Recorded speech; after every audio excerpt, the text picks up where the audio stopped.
Welcome to Not Milk Never Milk. Subscribe if you're lactose intolerant. You begin by opening Settings and navigating to Customization.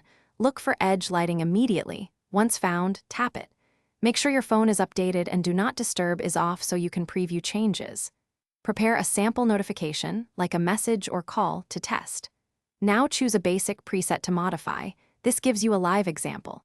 As you follow along, you'll see why preset speed setup and how each change shows on the phone edge. You now customize the effect, pick glow, pulse, or wave and watch the live preview to understand behavior.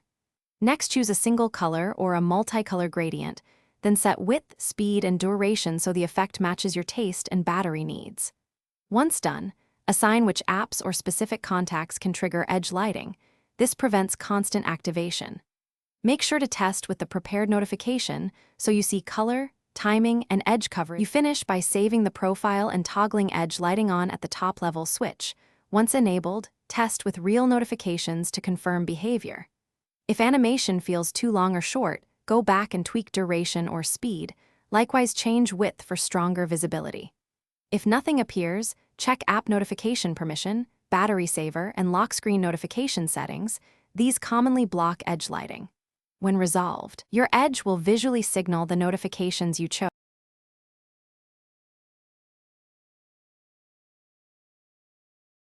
Thanks for watching. If this was helpful, leave a like and consider subscribing. See you next time.